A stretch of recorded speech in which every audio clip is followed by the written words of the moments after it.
"You have 10 seconds to get out of that chair," Adrian Vale said, and every man in the room turned to see whether I was brave enough to disobey him. I stayed seated. The chair beneath me was black walnut, broad-backed and polished to a mirror shine, with the silver crest of the Vale family set into the headrest. No guest was allowed to touch it. No employee was supposed to stand within 3 feet of it. That night, Adrian was meant to sit there for the first time while his father named him successor to a privately held empire that owned hotels, shipping companies, restaurants, and enough property in New York to make powerful people lower their voices when they said the family name. Instead, I was sitting in it with a payroll ledger on my lap and a white napkin wrapped around my right palm. A broken champagne flute had left a shallow cut there 20 minutes earlier. It barely hurt. The silence hurt more. 12 members of the Vale family council sat around the long table, watching me as if I had carried dirt into a cathedral. 2 security officers stood near the doors. Malcolm Vale, Adrian's uncle, looked ready to have me removed. Adrian himself stood 6 feet away, rain still shining on the shoulders of his dark coat. He was 32, tall, controlled, and so quiet that the room seemed to adjust itself around him. His gray eyes moved from my face to the ledger, then to the chair. I said, "Stand up." His voice never rose. It did not need to. "Pay your employees first," I replied. Malcolm gave a humorless laugh. "She is a banquet supervisor. She has no authority to speak in this room." "Neither did the people whose wages disappeared," I said. My heart was beating so hard I could feel it in my throat, but I kept my hands still. Fear had followed me through the service hallway, into the private elevator past 3 secured doors, and all the way to that chair. It had not stopped me yet. Adrian studied me with the expression of a man who had spent his entire life being obeyed, and had just discovered a flaw in the system. "What is your name?" "Claire Bennett." "Miss Bennett, you are interrupting a private family meeting." "Your family interrupted 43. Paychecks." I placed the ledger on the table and pushed it toward him. 6 weeks of missing wages. Uniform fees for uniforms nobody received. Meal charges for employees who were never allowed near the dining room. Insurance deductions from people who do not have insurance. Adrian did not reach for the book. "Where did you get that?" "The payroll office." "That office is restricted." So was this room. One of the council members looked down, hiding what might have been a smile. Malcolm did not. "This is absurd," he said. "Remove her." The security officers took 1 step forward. Adrian raised a hand. They stopped instantly. That was when I understood the real shape of his power. It was not in how loudly he spoke. It was in how quickly everyone else became still. 6 hours earlier, I had believed the greatest threat to my job was a seating chart. The Vale Succession Gala occupied all 3 ballrooms of the Vale Grand Hotel. 800 guests. 200 employees. 400 white roses flown in from California. A string quartet beneath a chandelier worth more than every apartment I had ever rented. By 5 o'clock, the kitchen was behind schedule, 2 servers had called out sick, and my director had warned me that one mistake would be remembered forever. At 7:15, Rosa Martinez found me beside the service elevator. She had worked in the pastry kitchen for 28 years. That night, she looked smaller than I had ever seen her. Nolan Price, the event manager, stood beside her with his arms folded. "There is an envelope missing from the vendor office," he told me. $12,000. Rosa shook her head. "I only cleaned the desk." Security had searched her locker and found nothing, but Nolan was terminating her anyway. No final paycheck. No investigation. No chance to defend herself. Rosa whispered that her rent was due Monday. Nolan looked past her as if she were part of the wallpaper. Something in me went cold. "Show me the records," I said. Nolan laughed. 10 minutes later, he returned to the ballroom. As the senior banquet supervisor assigned to the gala, I had temporary access to the service offices on the private floor. I used my event keycard to enter the payroll office. I expected to find a misplaced envelope or a report that explained Nolan's accusation. Instead, I found the ledger inside a locked cabinet whose key had been left in the scheduling drawer. Names, dates, deductions. Rosa's missing wages were one line among dozens. Each withdrawal carried the same digital authorization. Adrian Vale. By the time security realized where I had gone, I was already inside the private counsel room. I tried to speak. Malcolm told me employees did not address the counsel, so I looked around for the one place where an employee could not be ignored. The heir's chair. Now Adrian finally picked up the ledger. He opened it without sitting. His eyes moved across the first page, then the second. The room changed. I could not explain it any other way. The air became tighter. His thumb stopped beside the authorization column. This is my signature. That is what someone wants you to believe. Malcolm stepped closer. The document could be fabricated. Then let her speak, Adrian said. Malcolm's mouth closed. Adrian turned another page. How many employees? 43 that I found. There may be more. How long? At least 6 weeks. And Rosa Martinez? Was blamed for an envelope no one can prove she touched. Adrian looked toward one of the guards. Find Mrs. Martinez. Bring her here as a guest, not an employee.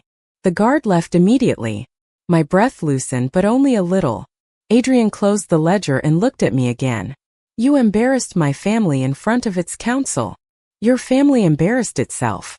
I brought the paperwork. Something flickered in his expression. Not anger. Not amusement. Recognition. Then it disappeared. People do not refuse me in this room, Miss Bennett. I stood slowly, making sure he understood I was moving because I chose to.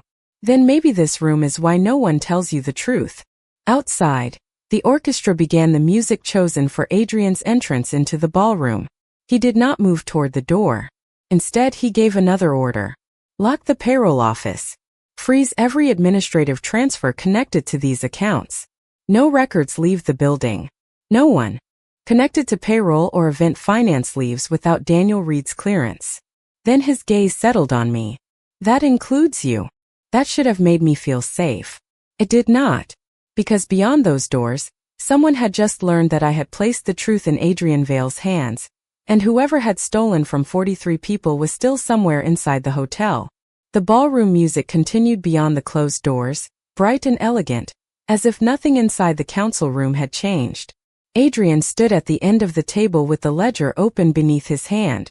I remained beside the chair, holding the folded napkin against my palm and trying not to think about the person who now knew I had found the records. Adrian glanced toward the remaining security officer.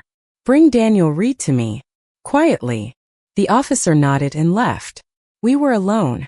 Adrian turned another page. You entered a restricted office, opened a locked cabinet, and took confidential records. I found evidence that your employees were being robbed. That does not change what you did. It changes why I did it. His eyes lifted to mine. You believe intention excuses everything. No. I believe power should be questioned when it hurts people. The clock above the fireplace marked another minute. Adrian closed the ledger. How much do you earn here? I stared at him. What does that have to do with anything? Answer me. $58,000 a year before taxes. And you are willing to lose that job for Rosa Martinez? Not only for Rosa. You barely know most of the names in this book. I know they worked for the money. He studied me for a moment, then crossed to a narrow cabinet near the windows. He removed a leather folder and placed it on the table. Inside was a settlement agreement prepared for emergency corporate disputes, and a checkbook bearing his personal account information. He wrote a figure, signed the check, and placed it on top of the agreement. $200,000. My first thought was my student loan balance. My second was my mother's roof in New Jersey, which leaked every winter. My third was that Adrian already knew enough about people to choose a number that could make integrity feel expensive. What is this? I asked. A settlement. For what? Your resignation, your agreement not to release the records, and your cooperation while my people investigate. You mean my silence? I mean discretion. Powerful people always invent cleaner words. The orchestra reached the end of a song. Applause drifted faintly through the walls. I picked up the check. Adrian watched my face, expecting calculation, perhaps gratitude. I tore it once through the center and placed both pieces beside the ledger. His expression did not change, but the room seemed to become colder. That was not a negotiation, he said. Good, because I was not negotiating. Most people would call that offer generous. Most people around you have probably learned to call every order generous. His jaw tightened. You are making assumptions about me. You tried to purchase my cooperation before asking whether the employees received their money. I do not need to assume much. The door opened before he could respond. A man in a charcoal suit entered. Carrying a tablet and an expression that suggested surprise was a luxury he never allowed himself. He was about 35, with dark brown hair and observant eyes. Daniel Reed, Adrian said. My chief of operations. Daniel looked at the torn check, then at me. Claire Bennett, I said. The banquet supervisor who ruined the evening, Adrian added. Improved it, I corrected. Daniel almost smiled. Adrian slid the ledger toward him. Verify every entry. Freeze the connected accounts. Tell information security to trace the authorization history without alerting payroll management. Daniel scanned the first page. His expression sharpened. These approvals came through your executive credentials. I can see that. Only 4 people have secondary access. Then begin with 4 people. The door opened again. Rosa entered beside a female security supervisor. Someone had found her a dark blue shawl to cover her kitchen uniform. Her eyes moved quickly around the room until they found me. Claire, what happened? I crossed to her. You are not being fired. My voice came out softer than I expected. We found the wage records. Rosa looked toward Adrian and immediately lowered her gaze. He noticed. Mrs. Martinez, he said. Please sit. She chose the chair farthest from him. Adrian remained standing. How long has your pay been short? Rosa twisted the edge of the shawl between her fingers. 5 pay periods, sir. Did you report it? To Mr. Price. Nolan Price. She nodded. He said the deductions were temporary. Then he told me not to ask again. Daniel made a note on his tablet. Adrian asked, did he ever mention my authorization? Rosa hesitated. He said the orders came from the top. Adrian went still. That phrase carried weight in his family. I could see it in the way Daniel stopped typing. Rosa reached into the pocket of her uniform. There is something else. She removed a small brass key attached to a faded red ribbon. Mrs. Vale gave this to me years ago. Adrian looked at the key as though he recognized it. My mother. She asked me to keep it safe. She said if the employee fund ever began losing money, I should open the cabinet in her old office. Why did you wait? Rosa's eyes filled with shame. After she passed, Mr. Malcolm closed the office. He said the room belonged to the family and no employee was allowed inside. I was afraid. Adrian looked toward Daniel. Where is the office? The West residence at Vale House. It has been sealed for almost 8 years. Rosa placed the key on the table. Your mother believed someone was taking money even then. Adrian picked it up carefully. For the first time that night, his control slipped. Not much. Just enough for me to see grief move behind his eyes before the walls returned. Daniel finished photographing the ledger. I will begin the audit from the security office. Adrian nodded. Take Mrs. Martinez with you. Confirm the amount she is owed and arrange an immediate payment from the emergency payroll account. Every employee in the ledger receives the same review. Rosa looked at me before leaving. Gratitude and worry shared the same expression. When the doors closed, Adrian turned toward the windows. Rain streaked the glass, blurring the lights of Manhattan below. You were right about the payroll, he said. That sounded painful. Do not mistake acknowledgement for surrender. I would never mistake you for someone who surrenders. He faced me again. Someone accessed your personnel file 15 minutes ago. My stomach tightened. Who? The request was disguised. Can Daniel trace it? He will. Adrian gathered the torn check and an signed agreement and placed them back inside the leather folder. Until then, you are not returning to your apartment alone. I am not going anywhere with you. This is not about control. Men who want control always say that. He stepped closer, then stopped several feet away, deliberately leaving space between us. Someone used my name to steal from my employees. Someone tried to silence Rosa. Now someone is searching for your home address. You may dislike me, Miss Bennett, But you are not foolish. I hated that he was right. I hated more that he knew it. I have conditions, I said. His eyebrows lifted slightly. You are in no position to make conditions. Then I will take the subway home. Silence. Another test. This time neither of us looked away. Name them, he said. Rosa receives a written apology and every dollar she is owed. Every employee in that ledger gets the same review. I keep my phone. I choose where I sleep. And you do not order me around like one of your guards. Adrian glanced at the brass key in his hand. You make demands easily. Only when someone is finally listening. He slipped the key into his coat pocket. Agreed for tonight. An hour later, after Daniel had cleared us to leave, we exited through the hotel's private garage. A black sedan waited beneath the fluorescent lights. Daniel stood beside it with his tablet. We traced the access request, he told Adrian. It used Malcolm's credentials and came from the terminal assigned to his private office here at the hotel. Adrian opened the rear door for me but kept his attention on Daniel. Was he in the office? Security footage shows him entering alone 8 minutes before the request. The cold inside the garage had nothing to do with winter. I climbed into the car, and Adrian took the seat across from me. As we pulled into the rain, he looked at the red ribbon key resting in his palm. My mother trusted Rosa, he said quietly. Then perhaps you should find out why.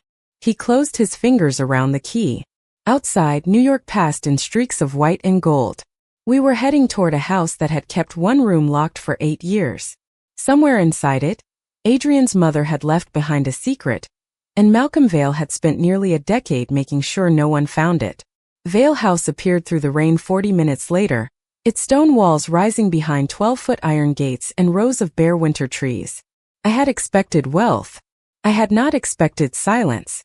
The estate sat nearly 30 miles north of Manhattan, far enough from the city that the traffic noise had disappeared, leaving only rain against the car windows and the low sound of tires crossing wet gravel. Security lights followed us along the driveway. Cameras turned as the sedan passed. Adrian watched the house without expression, but the brass key remained closed inside his hand. You grew up here? I asked. Part of the time. That does not sound like a happy answer. It was not meant to be one. The car stopped beneath a covered entrance. Daniel had followed in another vehicle and stepped out first, speaking quietly to 2 security officers near the front doors. Adrian waited until I was beside him before entering. It was a small courtesy, but I noticed it because men like him made every gesture feel deliberate. Inside, the air smelled faintly of cedar and polished stone. Portraits lined the hallway. Vale men in dark suits. Vale women wearing pearls and careful expressions. The entire house seemed built to remind visitors that the family had existed before them and intended to remain after they were gone. A housekeeper named Evelyn offered to show me to a guest room. I thanked her, then looked at Adrian. Your mother's office first. You have been awake since early this morning. So have 43 employees who are wondering whether they can pay their bills. Daniel lowered his tablet. I could not tell whether he approved of me or was simply waiting to see how Adrian reacted. Adrian removed his coat and handed it to Evelyn. The West Wing has been closed for 8 years. Then another 10 minutes will not make it less closed. His eyes narrowed. You challenge every sentence I speak. Only the ones that sound like excuses. He turned toward the staircase. Come with me. We crossed the second floor, past a library and a long gallery of family photographs, then reached a corridor where the lights had been turned off. Daniel found the switches. One by one, wall sconces flickered awake, revealing white sheets draped over furniture and dust along the baseboards. At the far end stood a pair of pale blue doors. Adrian stopped before them. The color had faded, but it was the only softness I had seen anywhere in the house. He took out Rose's key. His hand did not shake. His breathing changed instead. Slower. More controlled. Her name was Eleanor, he said. My mother. What was she like? Kind. He looked at the key. People here treated that as a weakness. Did you? His gaze moved to me. For a moment, the powerful air disappeared, and I saw only a son standing outside a room he had avoided for nearly a decade.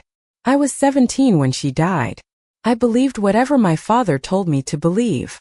The key turned with a soft click. The room beyond looked untouched. Pale curtains framed tall windows. Books filled 2 walls. A vase of dried lavender rested on the desk beside a silver picture frame. Adrian entered first. I stayed near the doorway until he gave a small nod. The photograph showed a younger Adrian standing beside his mother in what appeared to be a hotel kitchen. Eleanor Vale wore a simple cream sweater. Rosa stood on her other side, laughing at something outside the frame. Behind them were cooks, servers, housekeepers, and maintenance workers. No executives. No council members. Just employees. She knew all of them, Adrian said. Names, birthdays, children who was studying at night who needed medical leave. My father said she involved herself in matters beneath her. Nothing is beneath you when people depend on you. Adrian set the picture down carefully. Daniel began examining the shelves while I walked toward a tall cabinet beside the fireplace. The brass key opened. Its lowest drawer. Inside were folders arranged by year, each labeled with the name of the Vale Employee Protection Fund. Daniel lifted the first file and scanned the pages. These are original account statements. Adrian joined him. How far back? More than 12 years. I opened another folder. It contained handwritten letters from employees thanking Eleanor for emergency rent payments, hospital assistance, and college tuition grants. Each letter had a response attached in her handwriting. Not formal, personal. She remembered their families. She asked about their children.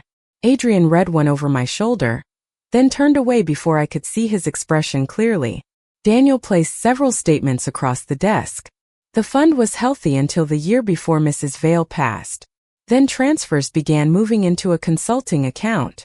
Whose account? Adrian asked. The ownership is hidden behind 3 companies. Can you trace it? Yes, but I will need secure access to the corporate system. I noticed a small wooden box behind the folders. It held an old digital recorder, 2 flash drives, and an envelope with Adrian's name written across the front. He froze when I handed it to him. That is her handwriting. He opened the envelope slowly. Inside was a single sheet of paper. His eyes moved across it once, then again. He passed it to me. Adrian, if you are reading this, then someone ignored my warnings. Power will always tell you that protecting the family requires silence. Do not believe it. A family protected by injustice is only a prison with a beautiful name. The letter ended with one final instruction. Listen before you decide whom to trust. Daniel connected the recorder to a charger he found in the desk. The screen came alive. There were 7 saved files. Adrian selected the most recent.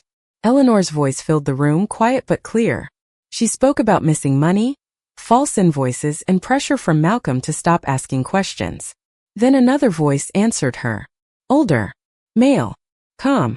I had heard it earlier that evening during the council meeting. Vincent Vale. Adrian's father. Malcolm has managed the fund for years, Vincent said on the recording. If mistakes were made, we will correct them privately. Eleanor replied. These are not mistakes. People trusted us. Vincent sighed. The family cannot survive another public scandal. Then perhaps the family should stop creating secrets it cannot defend. The recording ended. Adrian stood perfectly still. I could see the truth settling into him, not like surprise, but like the return of a memory he had spent years refusing to name. Daniel connected one of Eleanor's flash drives to an isolated laptop he kept in his security case. The drive contained scanned invoices, account numbers, board memoranda, and copies of letters Eleanor had sent to outside counsel. There is enough here to confirm the original transfers, he said. The recent payroll approvals were routed through the same consulting network. Malcolm, Adrian said. Yes, but he did not have enough authority to keep the structure active alone. Daniel hesitated. Every annual compliance review was approved by Vincent Vale. The room went silent again. Rain pressed softly against the windows. Adrian looked toward his mother's empty chair. My father knew. I wanted to comfort him, but pity would have insulted him. So I told him the truth. Knowing what he did does not decide who you become. He looked at me. You think people can simply step away from the families that made them? No. I think they decide whether to repeat them. He lowered his eyes to the letter. My mother tried to change this house, and they silenced her with excuses. Then stop being ashamed of the part of you that understands her. His expression hardened. You know nothing about that part of me. I know you authorized Rose's payment before protecting your ceremony. I know you brought me here instead of sending me away. You do kind things, Adrian. Then hide them behind orders because you are afraid someone will call you weak. He stared at me for several seconds. Kindness you are ashamed of is still controlled by fear, I said. He removed the silver succession ring from his hand and placed it beside his mother's letter. The small sound it made against the desk carried through the entire room. We spent the next 3 hours sorting files, copying records, and matching Eleanor's account numbers to the current payroll transfers. Daniel sent encrypted copies to an outside forensic accounting firm he had used during previous corporate investigations. Shortly after 5 in the morning, his phone rang. He answered, listened, and looked toward Adrian. The council vote has been moved to 9 tomorrow morning, he said. Vincent called an emergency session. Adrian looked at the ring, but he did not put it back on. Why? Daniel met his eyes. Because your father knows we opened this room. Vincent Vale entered his wife's office at 5:12 in the morning, and the first thing he noticed was not the open cabinet or the financial records spread across the desk. It was the silver ring Adrian had taken off. His eyes rested on it for one long second before moving to his son. Malcolm followed him into the room, perfectly dressed despite the hour, his expression calm enough to feel rehearsed. Rain whispered against the tall windows. The old recorder sat between us like a witness no one had invited. Adrian stood beside his mother's desk with Eleanor's letter in one hand. Daniel remained near the cabinet, his tablet glowing in the dim room. I stayed where I was. Vincent looked at me as if my presence were the least important problem in the house. Leave us, he said. Adrian did not turn. Claire stays. This concerns the Vale family. It concerns every employee whose money disappeared. Malcolm closed the office door behind him. Miss Bennett has already caused enough confusion for one evening. Confusion is what people call the truth when it arrives before they are ready, I said. Malcolm gave me a thin smile. And arrogance is what ordinary people mistake for courage when powerful men allow them to speak. Adrian pressed the button on the recorder. Eleanor's voice filled the room. Soft, clear, unafraid. She described missing money, false consulting invoices, and employees being charged for benefits they never received. Then Vincent's younger voice answered her, telling her the family could not survive another scandal. When the recording ended, silence settled over the room. Adrian placed the recorder on the desk. You knew. Vincent removed his gloves one finger at a time. I knew your mother had concerns. You approved the reports. I approved what Malcolm presented to me. Adrian looked at his uncle. Malcolm did not blink. The fund was poorly managed, Malcolm said. I reorganized it. Daniel turned his tablet toward him. You transferred money through 3 consulting companies connected to your legal representatives. For legitimate services. The same companies received money from the current payroll deductions. Malcolm's gaze shifted toward Vincent. Adrian is allowing an operations manager and a banquet supervisor to interpret complex financial structures. 43 missing paychecks are not complex, I said. They are missing. Vincent walked to the desk and picked up Eleanor's letter. He read it without showing emotion. Your mother believed every moral choice had a clean answer, he told Adrian. She never understood the weight of keeping thousands of people employed. She understood that people trusted us, Adrian replied. Trust does not keep hotels open during a federal investigation. Trust does not protect pension funds when lenders threaten to withdraw. Vincent opened the folder Daniel had prepared. It contained employee totals, vendor agreements, property loans, and payroll schedules from several states. 32,000 people depend on Vale companies. If these records become public without preparation, banks could freeze credit. Suppliers could suspend contracts. Employees who did nothing wrong could pay the price. Adrian looked at the pages. I saw the change in him immediately. Anger had been simple. Responsibility was not. Vincent knew exactly which fear to place in front of his son. Malcolm continued taking money long after the crisis ended, Adrian said. Then remove him quietly, Vincent replied. Restore the accounts. Protect the company. That is leadership. That is concealment, I said. Vincent turned toward me. You manage banquets, Miss Bennett. You are responsible for one evening at a time. My son is being asked to protect generations. The insult was delivered gently. That made it sharper.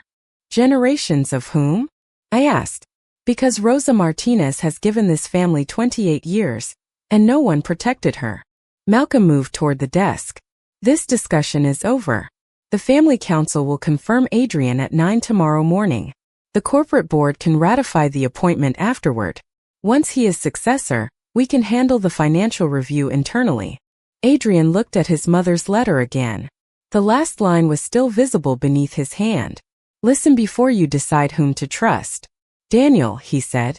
Secure every payroll account connected to the transfers. Already done. Prepare an independent audit. My breath eased. Then Adrian added, no public release for 48 hours. The relief disappeared. 48 hours gives them time, I said. The files are secured, Adrian replied. Files are not the only things powerful people know how to control. His eyes met mine. I need time to protect the employees from the consequences. Your father said the same thing to your mother. The room became still. Adrian's face closed. This is different. It always sounds different to the person choosing silence. Vincent said nothing. He did not need to. Adrian turned to Daniel. Proceed with the private audit. No public statements without my approval. I looked at the ring on the desk. Hours earlier, I had believed Adrian was changing because he had listened. Now I understood that listening cost nothing until truth demanded a sacrifice. I walked toward the door. Claire, he said. You cannot return to your apartment. I stopped. You promised not to order me. Someone searched your personnel file. Then give me the information and let me decide. This is not about control. Protection without choice is still control. Adrian stepped closer, but he left several feet between us. You are angry. I am disappointed. That reached him. I saw it in the small movement of his jaw. I am trying to prevent thousands of people from losing their jobs. And I am trying to stop you from becoming the man who always finds a noble reason to do nothing. I left Vale House just after sunrise. Daniel arranged a car, but Adrian did not come outside. By noon my name was everywhere. A hotel supervisor had stolen confidential records. A disgruntled employee had demanded money. An anonymous source claimed I had invented the payroll accusations after being denied a promotion. Nolan Price told a reporter that I had always been difficult. Malcolm announced that the Vale family would cooperate with an internal review. Vincent promised transparency. Adrian said nothing. The hotel suspended me by email. My phone filled with calls from reporters and messages from strangers who had decided who I was without hearing my voice. Rosa called from her daughter's apartment and apologized until she cried. This is not your fault, I told her. They are doing this because the records are real. What will you do? She asked. I looked around my small apartment. The room felt exposed now. Every sound in the hallway made me glance toward the door. I will not let them turn truth into shame. That evening someone knocked 3 times. Daniel stood outside holding a plain white envelope. I am not here on behalf of Vale Holdings, he said. Then whose behalf? Someone who is learning that silence has a cost. He handed me the envelope. Inside was the brass key to the council room at the Vale Grand, a secured flash drive containing copies of Eleanor's records and Daniel's preliminary audit, and a card written in Adrian's careful handwriting. Make them listen tomorrow. I looked up. Why did he not tell me the plan himself? Daniel glanced toward the elevator before answering. Malcolm is monitoring Adrian's calls and movements. Any direct contact with you would tell him the audit is still active. Adrian needs him to believe you are alone, and the evidence is vulnerable. So I am bait. No. You are the only person Malcolm believes Adrian cannot control. My phone lit with a news alert. The succession vote had been moved to 9 in the morning. Adrian should have trusted me enough to ask, I said. Daniel nodded once. I agree. Then he walked toward the elevator. I closed my fingers around the key. Adrian had allowed the world to tear apart my name, and I still did not know whether he was protecting a plan or protecting himself. But He had given me access to the one room where every person responsible would be gathered, along with the evidence needed to make them listen. This time I would not wait for permission to speak. At 8:47 the next morning, I used the brass key and entered the council room before anyone could decide I was no longer welcome. Manhattan looked pale beyond the windows, its towers blurred by winter rain. The long black table reflected every ceiling light. At its head waited the chair that had started all of this. I placed the copied records and secured flash drive on the table, set my phone beside them and sat down. My hands were cold, but they were steady. In less than 24 hours I had lost my job, my privacy, and most of my reputation. Reporters waited outside the hotel. Strangers had filled my messages with accusations. People who had never met me had decided I was greedy, unstable, and desperate for Adrian Vale's attention. Fear had followed me all the way upstairs. I let it follow. I did not let it choose my seat. The doors opened at 8:55. Malcolm entered with 2 attorneys and 3 council members. He stopped when he saw me. His face became calm in the careful way people became calm when anger would reveal too much. "Security," he called. No one answered. "They were instructed to let me through," I said. "By whom?" "You already know." Malcolm approached the head of the table. "Get up." I rested my hands on Eleanor's files. "The meeting begins at 9. You are under investigation for stealing confidential property. Then you should be eager to hear where I found it." More council members entered. Their conversations ended the moment they saw me. Vincent arrived 1 minute before 9, removed his gloves, and placed them beside an empty chair. He looked tired but composed. "Miss Bennett," he said, "this spectacle will not repair your credibility. Neither will destroying mine repair yours." The clock reached 9. Adrian had not appeared. Malcolm stood at the opposite end of the table. "Adrian Vale has failed to arrive for his confirmation. Under the family charter, the council may proceed without him." He looked toward the doors. "Remove her." The doors opened before anyone moved. Adrian entered wearing a charcoal suit and no succession ring. Daniel followed with a tablet and a sealed document case. Adrian looked at me once, then took the chair beside Vincent. He did not ask me to move. A murmur passed around the table. Malcolm recovered first. "You gave her the key." "I gave the evidence away into the room," Adrian replied. His voice was quiet, but every person heard it. "Claire Bennett will speak.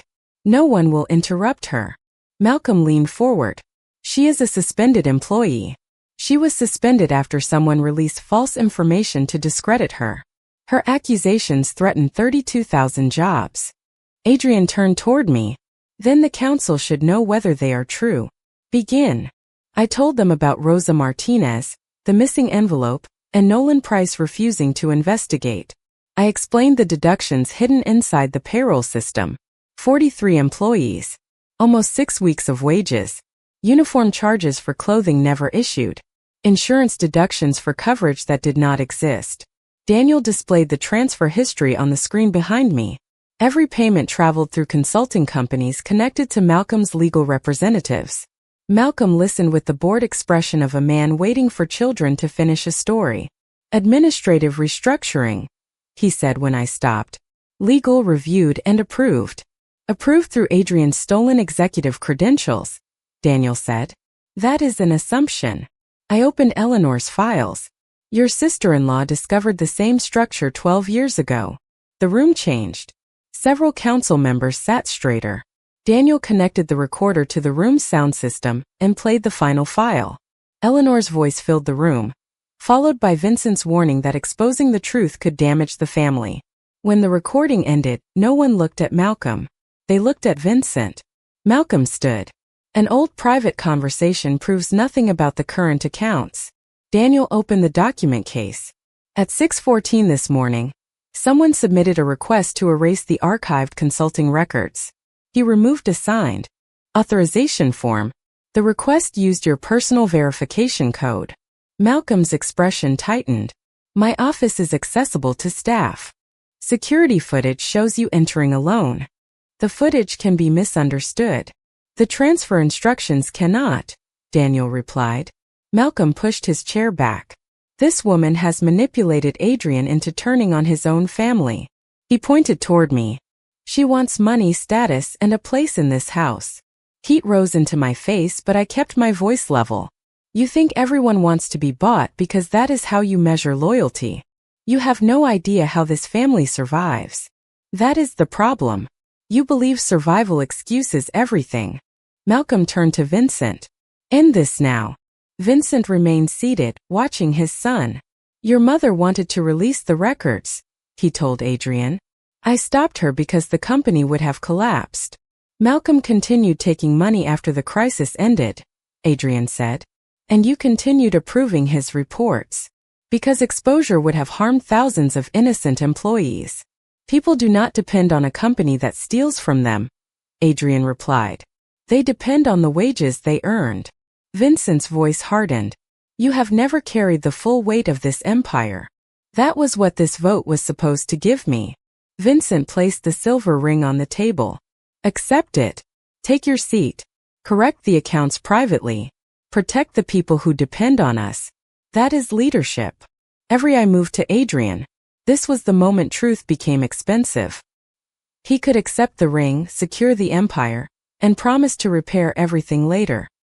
He could choose the same silence his father had chosen. Adrian lifted the ring. Malcolm exhaled. Vincent's shoulders lowered. Then Adrian placed it on top of the payroll ledger. A family that survives by sacrificing innocent people does not deserve an heir. No one spoke. Malcolm stared at him. You are throwing away your birthright because of a banquet supervisor. Adrian looked at me, but his answer belonged to the entire room. She never asked me to surrender power. She asked me to become worthy of it. Daniel opened another folder.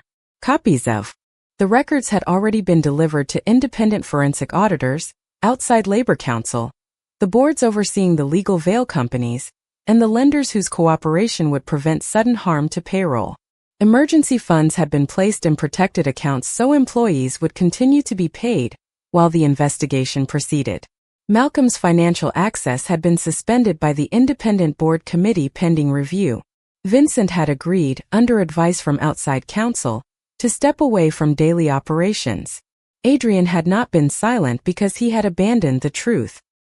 He had been silent because he needed Malcolm to believe the evidence was still vulnerable long enough to document the attempted deletion. Relief moved through me, but it did not erase the anger. Adrian had trusted me to walk into that room alone without trusting me enough to explain his plan. Malcolm looked around the table as if waiting for someone to defend him. No one did. He left with his attorneys, saying nothing. The council members followed slowly, carrying their uncertainty with them. Vincent remained beside his son. He looked at Eleanor's files, then at the ring. Your mother would have been proud of you. Adrian's face did not soften. She should have been believed. Vincent lowered his eyes and left. Daniel gathered the records. Before closing the doors, he gave me the smallest nod. Adrian and I were alone. Rain tapped against the windows. The city moved far below us, unaware that one family had just lost the secret that held its power together. Adrian looked at the chair beneath me. You may stand now. I raised an eyebrow. That still sounds like an order. He exhaled slowly. Would you be willing to stand? I rose and placed one hand on the polished backrest. Do you know why I am giving it back? Because the meeting is over. Because you no longer need it to prove who you are. His eyes moved toward the ring on the ledger. I allowed them to destroy your name. Yes. I needed Malcolm to believe I had chosen the family. You could have trusted me with that. I was afraid that any contact would expose the audit. You could have found a way to ask whether I was willing to be part of your plan. He accepted the words without defending himself. You are right. I had expected an argument. His agreement unsettled me more. I have spent my life treating trust like a weakness, he said. Then you have a great deal to unlearn. I know. I picked up my phone and the brass key. At the door I heard him say my name. I turned. Adrian Vale stood beside the power he had refused, with no guards, no counsel, and no command left between us. I am sorry, he said. The apology did not restore my job or erase the headlines. It did something more difficult. It showed me that for the first time in his life, Adrian was willing to admit that protecting someone did not give him the right to choose for them. 3 months after the council meeting, I returned to the Vale Grand through the employee entrance, the same door I had once used while carrying schedules, coffee, and problems no guest was supposed to notice. The hallway looked brighter. New lights had been installed above the lockers. Payroll notices were posted in plain language. A sign beside the time clock explained how employees could report missing wages without asking a supervisor for permission. Nothing about the building had become ordinary. The chandeliers still glittered above the marble lobby. Guests still arrived in black cars and expected the world to move smoothly around them. But behind the service doors, people had stopped whispering. Rosa Martinez waited for me outside a small office beside Human Resources. She wore a navy dress instead of her kitchen uniform, and her name appeared on a brass plate beneath the words Eleanor Vale Employee Trust. She hugged me so tightly that the folder in my hand bent between us. "You came," she said. "You threatened to send a car if I did not. I learned that from the Vales. You are supposed to learn from their mistakes." She laughed, then led me inside. Eleanor's photograph stood on the desk beside the old brass key. The restored fund had already repaid every employee listed in the ledger, including interest and fees caused by late bills. Independent auditors now reviewed all deductions. No executive could change a payroll account alone. Rosa showed me letters from workers in Chicago, Boston, and Philadelphia who had discovered similar errors after the investigation expanded. Some thanked Adrian. Most thanked Eleanor. Rosa touched the frame gently. "He comes every Friday," she said. "Adrian. He sits outside until I am free. Never asks me to cancel another appointment. That must be difficult for him. Waiting." She smiled. "Being treated like everyone else." I looked toward the empty chair across from her desk. Adrian had kept his promise. He had stepped away from Vale Holdings and refused every attempt to restore his place on the family council. Vincent remained an advisor but no longer controlled financial decisions. Malcolm had lost all authority within the companies while civil and criminal investigators reviewed the records. Nolan Price resigned before the final audit was published. The newspapers called Adrian's decision a fall from power. Daniel called it a career correction. Rosa called it proof that Eleanor had not failed. The new board offered me an executive position with a salary nearly twice what I had earned as banquet supervisor. I declined. They returned with a larger office, a better title, and authority over employee relations across every Vale property. I declined again. Adrian did not call to change my mind. He sent one message. "I understand." 3 months earlier, he would have treated my refusal as the beginning of a negotiation. Now he accepted it as an answer. That mattered more than the offer. I joined a nonprofit in Midtown that helped hotel and restaurant workers recover unpaid wages. Our office occupied half of the 7th floor above a pharmacy. The heating pipes clicked every 12 minutes. The copier jammed whenever anyone needed it urgently. The coffee tasted like warm disappointment.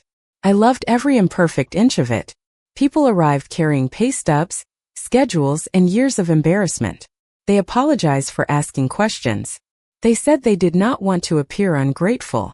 I told them gratitude did not replace wages. Adrian used part of his personal inheritance to start a security and risk consulting company without the Vale name. Daniel became his chief operating officer. They hired veterans, former hotel workers, and people rebuilding their careers after difficult years. I read about it in a business article and closed the page before reaching the photograph. Missing someone did not mean trusting him. Respecting his choices did not erase the choices that had hurt me.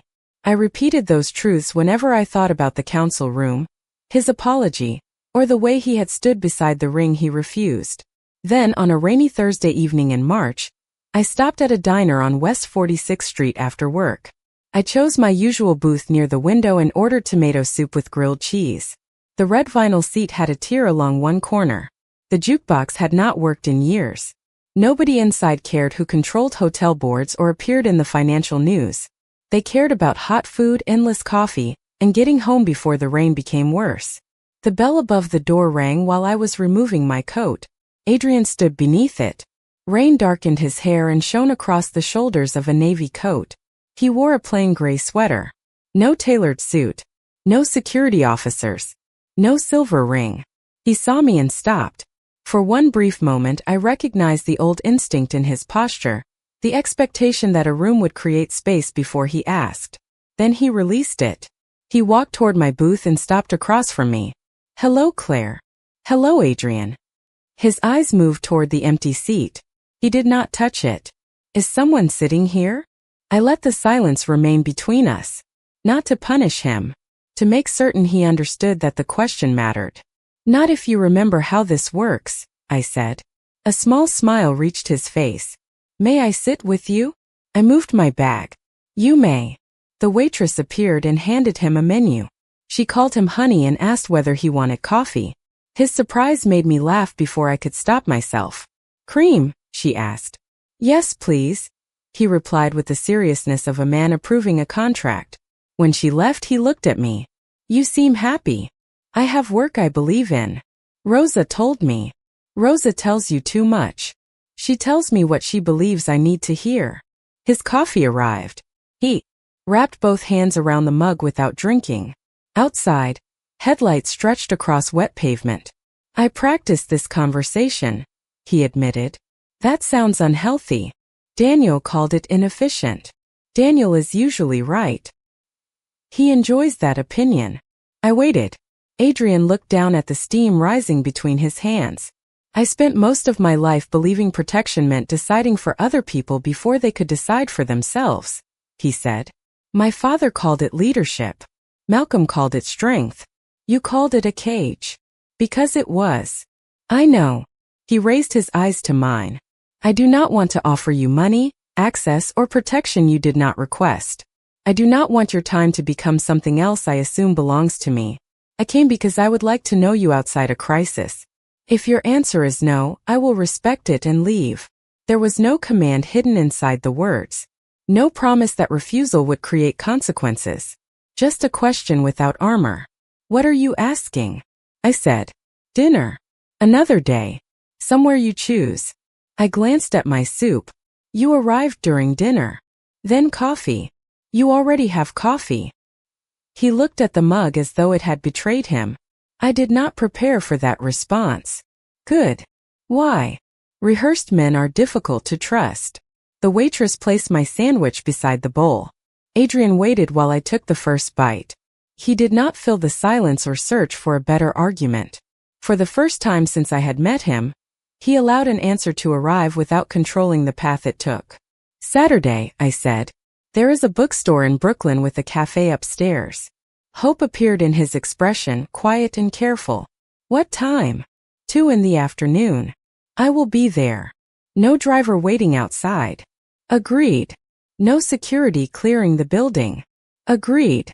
"And you are not buying the bookstore." He looked offended for half a second. "I would not do that." I raised an eyebrow. "I will not do that," he corrected. When we left the diner, the rain had softened into mist. Adrian opened an umbrella but did not reach for me or choose the direction. He waited beside the curb. I stepped beneath it because I wanted to. We walked toward the subway entrance with the evening crowd, close enough to share the shelter but free enough to move apart. Adrian Vale had been born into enough power to make an entire room stand when he entered. That night, on an ordinary New York sidewalk, he earned something smaller, quieter, and far more difficult. A place beside me.